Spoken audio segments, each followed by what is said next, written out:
What's up, ladies? Misty here from Mindy's Boutique. I'm going to show you how to bleach some of our tees, you guys, that already have the design and everything on them, okay? So on this, it is a Bella Canvas tee, you guys, and what I use, so I am going to put this down real quick. What I like to use is this bleach right here, the no splash formula. I feel like this is the best, that works the best. I've watched lots of little tutorials and videos, and a lot of people say that one's the best. You can use a water bottle to do it, and you also can use this little dispenser right here. I just got this at Hobby Lobby, and I got my water bottle at Walmart. So my last shirt, for this look, I did this. This one, I'm gonna do this right here, you guys, the water bottle.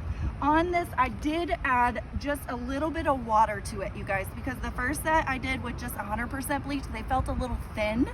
So this one I did add a little bit of water. So what I'm gonna do is I just want just the little splatter look. So what I'm gonna do is take my water bottle and I'm just gonna splatter it all over.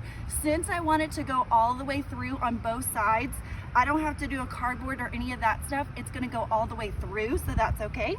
So I'm just gonna take it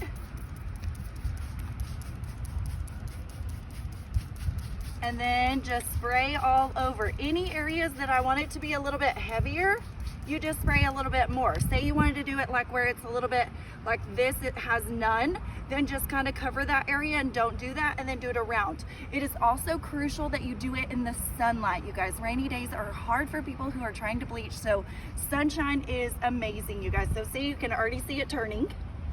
Okay, you can already see it turning. Because I didn't douse it and do it super thick, I'm gonna have to turn it over and do the other side. But that's the best part about bleaching, because it can look all kinds of crazy, and that's the best part about it. So I'll come back in just a second and show you the results of the front. All right, ladies, so here is the result of the first side. So that is perfect to me. That's got enough bleach. Even look, you guys, I had a little crease right there, so it didn't get done, but I like it because it makes it unique. That's the best part about bleaching. All of them are going to be unique. None of them are going to look the exact same, even if you try to do the exact same every single time. So what I'm going to do now is I'm going to flip it over. Okay, and again, remember how I told you don't have to have the thing, but see, it did bleed through a little bit over here, but that's okay. So I'm just going to douse the back. And again, if you want it thicker in spots, you can definitely do it thicker in spots. No worries, you guys. And again, the sunlight, when the sunlight hits it, it just, I don't know, it's so amazing how much it changes the shirts with just a little bleach. All right, ladies, so this is the final result of the back, you guys. So again, look, that had a little crease right there, but that's what makes them so different and so unique, you guys. So here is this tee finish, and this is the one that I did the spray bottle with, you guys. Super cute. Takes a cute little tee and makes it custom, you guys. So good. Check it out.